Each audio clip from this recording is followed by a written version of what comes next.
Chapter 21. In Oxford Street. In going downstairs the first time, I found an unexpected difficulty because I could not see my feet. Indeed, I stumbled twice, and there was an unaccustomed clumsiness in gripping the bolt. By not looking down, however, I managed to walk on the level passably well. My mood, I say, was one of exaltation. I felt as a seeing man might do with padded feet and noiseless clothes in a city of the blind. I experienced a wild impulse to jest, to startle people, to clap men on the back, fling people's hats astray, and generally revel in my extraordinary advantage. But hardly had I emerged upon Great Portland Street, however, my lodging was close to the big draper's shop there, when I heard a clashing concussion and was hit violently behind, and turning, saw a man carrying a basket of soda water siphons and looking in amazement at his burden. Although the blow had really hurt me, I found something so irresistible in his astonishment that I laughed aloud. "The devil's in the basket," I said, and suddenly twisted it out of his hand. He let go incontinently, and I swung the whole weight into the air. But a fool of a cabman, standing outside a public house, made a sudden rush for this, and his extending fingers took me with excruciating violence under the ear. I let the whole down with a smash on the cabman, and then with shouts and the clatter of feet about me, people coming out of shops, vehicles pulling up, I realised what I had done for myself, and cursing my folly, backed against a shop window and prepared to dodge out of the confusion. In a moment I should be wedged into a crowd and inevitably discovered. I pushed by a butcher boy, who luckily did not turn to see the nothingness that shoved him aside, and dodged behind the cabman's four-wheeler. I do not know how they settled the business. I hurried straight across the road, which was happily clear, and hardly heeding which way I went, in the fright of detection the incident had given me, plunged into the afternoon throng of Oxford Street. I tried to get into the stream of people, but they were too thick for me, and in a moment my heels were being trodden upon. I took to the gutter, the roughness of which I found painful to my feet, and forthwith the shaft of a crawling hansom dug me forcibly under the shoulder blade, reminding me that I was already bruised severely. I staggered out of the way of the cab, avoided a perambulator by a convulsive movement, and found myself behind the hansom. A happy thought saved me, and as this drove slowly along, I followed in its immediate wake, trembling and astonished at the turn of my adventure. And not only trembling, but shivering. It was a bright day in January, and I was stark naked, and the thin slime of mud that covered the road was freezing. Foolish as it seems to me now, I had not reckoned that, transparent or not, I was still amenable to the weather and all its consequences. Then suddenly a bright idea came into my head. I ran round and got into the cab. And so, shivering, scared, and sniffing with the first intimations of a cold, and with the bruises in the small of my back growing upon my attention, I drove slowly along Oxford Street and past Tottenham Court Road. My mood was as different from that in which I had sallied forth 10 minutes ago as it is possible to imagine. This invisibility indeed. The one thought that possessed me was, how was I to get out of the scrape I was in? We crawled past Moody's, and there a tall woman with 5 or 6 yellow-labelled books hailed my cab, and I sprang out just in time to escape her, shaving a railway van narrowly in my flight. I made off up the roadway to Bloomsbury Square, intending to strike north past the museum and so get into the quiet district. I was now cruelly chilled, and the strangeness of my situation so unnerved me that I whimpered as I ran. At the northward corner of the square, a little white dog ran out of the Pharmaceutical Society's offices and incontinently made for me, nose down. I had never realised it before, but the nose is to the mind of a dog what the eye is to the mind of a seeing man. Dogs perceive the scent of a man moving as men perceive his vision. This brute began barking and leaping, showing, as it seemed to me, only too plainly that he was aware of me. I crossed Great Russell Street, glancing over my shoulder as I did so, and went some way along Montague Street before I realised what I was running towards. Then I became aware of a blare of music, and looking along the street saw a number of people advancing out of Russell Square, red shirts and the banner of the Salvation Army to the fore. Such a crowd, chanting in the roadway and scoffing on the pavement, I could not hope to penetrate, and dreading to go back and further from home again, and deciding on the spur of the moment, I ran up the white steps of a house facing the museum railings, and stood there until the crowd should have passed. Happily the dog stopped at the noise of the band too, hesitated and turned tail, running back to Bloomsbury Square again. On came the band, bawling with unconscious irony some hymn about when shall we see his face, and it seemed an interminable time to me before the tide of the crowd washed along the pavement by me. Thud, thud, thud came the drum with a vibrating resonance, and for the moment I did not notice two urchins stopping at the railings by me. "See 'em?" said one. "See what?" said the other. "Why, them footmarks, bare, like what you makes in mud." I looked down and saw the youngsters had stopped and were gaping at the muddy footmarks I had left behind me up the newly whitened steps. The passing people elbowed and jostled them, but their confounded intelligence was arrested. Thud, thud, thud, when thud shall we see thud his face, thud, thud. "There's a barefoot man gone up them steps, or I don't know nothing," said one. "And he ain't never come down again, and his foot was a-bleeding." The thick of the crowd had already passed. "Looky here, Ted," quoth one of the younger of the detectives, with the sharpness of surprise in his voice, and pointed straight to my feet. I looked down and saw at once the dim suggestion of their outline sketched in splashes of mud. For a moment I was paralysed. "Why, that's rum," said the elder. "Dashed rum, it's like the ghost of a foot, ain't it?" He hesitated and advanced with outstretched hand. A man pulled up short to see what he was catching, and then a girl. In another moment he would have touched me. Then I saw what to do. I made a step. The boy started back with an exclamation, and with a rapid movement I swung myself over into the portico of the next house. But the smaller boy was sharp-eyed enough to follow the movement, and before I was well down the steps and upon the pavement, he had recovered from his momentary astonishment and was shouting out that the feet had gone over the wall. They rushed round and saw my new footmarks flash into being upon the lower step and upon the pavement. "What's up?" asked someone. "Feet! Look! Feet running!" Everybody in the road except my three pursuers was pouring along after the Salvation Army, and this blow not only impeded me, but them. There was an eddy of surprise and interrogation. At the cost of bowling over one young fellow, I got through, and in another moment I was rushing headlong round the circuit of Russell Square, with 6 or 7 astonished people following my footmarks. There was no time for explanations, or else the whole host would have been after me. Twice I doubled round corners, thrice I crossed the road and came back upon my tracks, and then as my feet grew hot and dry, the damp impressions began to fade. At last I had a breathing space and rubbed my feet clean with my hands, and so got away altogether. The last I saw of the chase was a little group of a dozen people perhaps, studying with infinite perplexity a slowly drying footprint that had resulted from a puddle in Tavistock Square, a footprint as isolated and incomprehensible to them as Crusoe's solitary discovery. This running warmed me to a certain extent, and I went on with a better courage through the maze of less frequented roads that runs hereabouts. My back had now become very stiff and sore, my tonsils were painful from the cabman's fingers, and the skin of my neck had been scratched by his nails. My feet hurt exceedingly, and I was lame from a little cut on one foot. I saw in time a blind man approaching me, and fled limping, for I feared his subtle intuitions. Once or twice accidental collisions occurred, and I left people amazed with unaccountable curses ringing in their ears. And then something silent and quiet against my face and across the square fell a thin veil of slowly falling flakes of snow. I had caught a cold, and do as I would I could not avoid an occasional sneeze.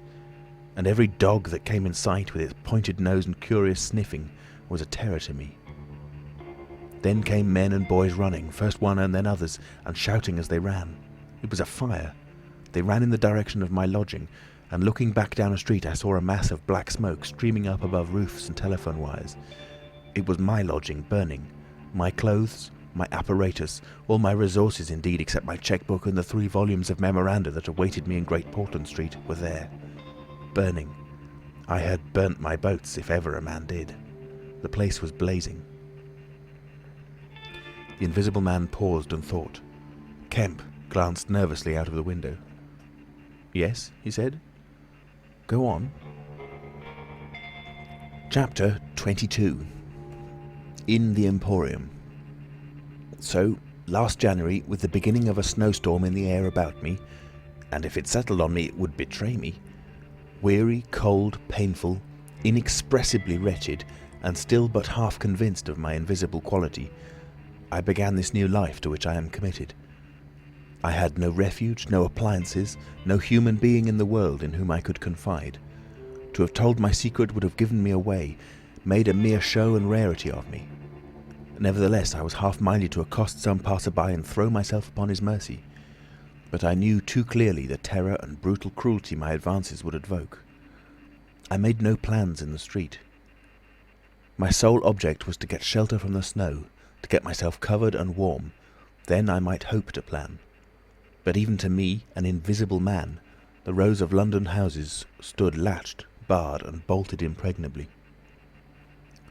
Only one thing could I see clearly before me, the cold exposure and misery of the snowstorm and night. And then I had a brilliant idea. I turned down one of the roads leading from Gower Street to Tottenham Court Road, and found myself outside Omnium's, a big establishment where everything is to be bought. You know the place: meat, grocery, linen, furniture, clothing, oil paintings even, a huge meandering collection of shops rather than a shop. I thought I should find the doors open, but they were closed, and as I stood in the wide entrance a carriage stopped outside, and a man in uniform, you know, the kind of personage with Omnium on his cap, flung open the door. I contrived to enter, and walking down the shop, it was a department where they were selling ribbons and gloves and stockings and that kind of thing, came to a more spacious region devoted to picnic baskets and wicker furniture. I did not feel safe there, however. People were going to and fro, and I prowled restlessly until I came about a huge section in an upper floor containing multitudes of bedsteads. Over these I clambered and found a resting place at last among a huge pile of folded flock mattresses. The place was already lit up and agreeably warm, and I decided to remain where I was, keeping a cautious eye on the 2 or 3 sets of shopmen and customers who were meandering through the place until closing time came. Then I should be able, I thought, to rob the place for food and clothing, and disguised, prowl through it and examine its resources, perhaps sleep on some of the bedding. That seemed an acceptable plan. My idea was to procure clothing to make myself a muffled but acceptable figure, to get money, and then to recover my books and parcels where they awaited me, take a lodging somewhere, and elaborate plans for the complete realization of the advantages my invisibility gave me, as I still imagined, over my fellow men. Closing time arrived quickly enough. It could not have been more than an hour after I took up my position on the mattress before I noticed the blinds of the windows being drawn, and customers being marched doorward. And then a number of brisk young men began with remarkable alacrity to tidy up the goods that remained disturbed. I left my lair as the crowds diminished, and prowled cautiously out into the less desolate parts of the shop.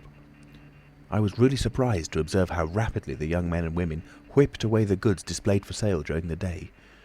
All the boxes of goods, the hanging fabrics, the festoons of lace, the boxes of sweets in the grocery section, the displays of this and that were being whipped down, folded up, slapped into tidy receptacles, and everything that could not be taken down and put away had sheets of some coarse stuff like sacking flung over them. Finally, all the chairs were turned up on the counters, leaving the floor clear. Directly each of these young people had done, he or she made promptly for the door with such an expression of animation as I have rarely observed in a shop assistant before. Then came a lot of youngsters, scattering sawdust and carrying pails and brooms. I had to dodge to get out of the way, and as it was, my ankle got stung with the sawdust. For some time, wandering through the swathed and darkened departments, I could hear the brooms at work, and at last, a good hour or more after the shop had been closed, came a noise of locking doors. Silence came upon the place, and I found myself wandering through the vast and intricate shops, galleries, showrooms of the place alone. It was very still. In one place I remember passing near one of the Tottenham Court Road entrances and listening to the tapping of boot heels of the passers-by. My first visit was to the place where I had seen stockings and gloves for sale.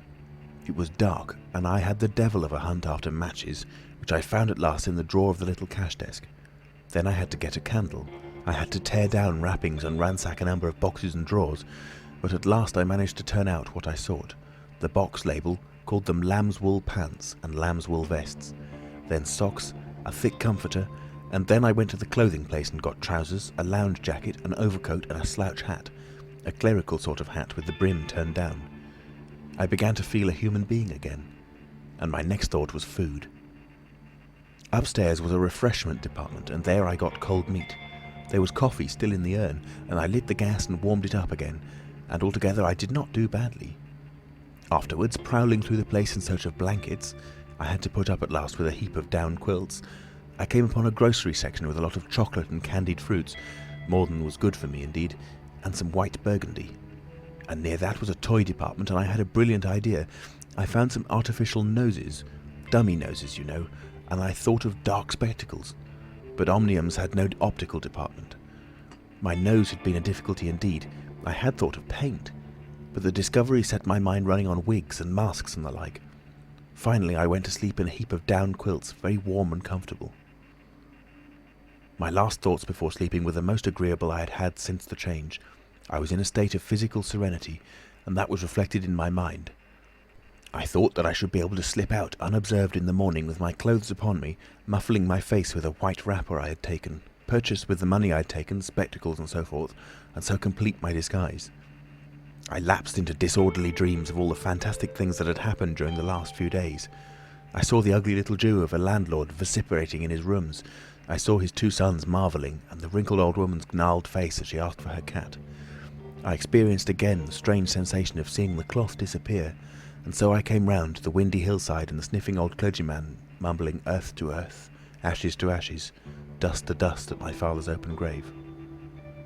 "You also," said a voice, and suddenly I was being forced towards the grave. I struggled, shouted, appealed to the mourners, but they continued stonily following the service, the old clergyman too, never faltering, droning and sniffling through the ritual. I realised I was invisible and inaudible, that overwhelming forces had their grip on me. I struggled in vain. I was forced over the brink. The coffin rang hollow as I fell upon it, and the gravel came flying after me in spadefuls. Nobody heeded me. Nobody's aware of me. I made convulsive struggles and awoke. The pale London dawn had come. The place was full of a chilly grey light that filtered around the edges of the window blinds. I sat up, and for a time I could not think where this ample apartment with its counters, its piles of rolled stuff, its heap of quilts and cushions, its iron pillars might be. Then as recollection came back to me, I heard voices in conversation. Then far down the place, in the brighter light of some department which had already raised its blinds, I saw 2 men approaching. I scrambled to my feet, looking about me for some way of escape, and even as I did so, the sound of my movement made them aware of me. I suppose they saw merely a figure moving quietly and quickly away. "Who's that?" cried one, and "Stop there!" cried the other. I dashed around a corner and came full tilt, a faceless figure, mind you, on a lanky lad of 15. He yelled and I bowled him over, rushed past him, turned another corner, and by happy inspiration threw myself behind a counter. In another moment feet went running past and I heard voices shouting, "All hands to the doors," asking what was up and giving one another advice how to catch me. Lying on the ground I felt scared out of my wits, but, odd as it may seem, it did not occur to me at that moment to take off my clothes as I should have done. I had made up my mind, I suppose, to get away in them, and that ruled me. And then down the vista of the counters came a bawling of, "Here he is!" I sprang to my feet, whipped a chair off the counter and sent it whirling at the fool who had shouted, turned, came into another round a corner, sent him spinning and rushed up the stairs. He kept his footing, gave a view halloo, and came up the staircase hot after me. Up the staircase were piled a multitude of those bright-coloured pot things. What are they? "Art pots," suggested Kemp. "That's it, art pots." Well, I turned at the top step and swung round, plucked one out of a pile and smashed it on his silly head as he came at me. The whole pile of pots went headlong, and I heard shouting and footsteps running from all parts. I made a mad rush for the refreshment place, and there was a man in white, like a man cook, who took up the chase. I made one last desperate turn and found myself among lamps and ironmongery. I went behind the counter of this and waited for my cook, and as he bolted in at the head of the chase, I doubled him up with a lamp. Down he went, and I crouched down behind the counter and began whipping off my clothes as fast as I could. Coat, jacket, trousers, shoes were all right, but a lamb's wool vest fits a man like a skin. I heard more men coming. My cook was lying quiet on the other side of the counter, stunned or scared speechless, and I had to make another dash for it, like a rabbit hunted out of a woodpile. "This way, policeman!" I heard someone shouting, and I found myself in my bedstead storeroom again, and at the end of a wilderness of wardrobes. I rushed among them, went flat, got rid of my vest after infinite wriggling, and stood a free man again, panting and scared, as the policeman and 3 of the shopmen came round the corner. They made a rush for the vest and pants, and collared the trousers. "He's dropping his plunder," said one of the young men. "He must be somewhere here." But they did not find me all the same. I stood watching them hunt for me for a time, and cursing my ill luck in losing the clothes. Then I went into the refreshment room, drank a little milk I found there, and sat down by the fire to consider my position. In a while, 2 assistants came in and began to talk over the business very excitedly, and like the fools they were. I heard a magnified account of my depredations and other speculations as to my whereabouts. Then I fell to scheming again. The insurmountable difficulty of the place, especially now it was alarmed, was to get any plunder out of it. I went down into the warehouse to see if there was any chance of packing and addressing a parcel, but I could not understand the system of checking. About 11 o'clock, the snow having thawed as it fell, and the day being finer and a little warmer than the previous one, I decided that the emporium was hopeless, and went out again, exasperated at my want of success, with only the vaguest plans of action in my mind. End of chapter 22.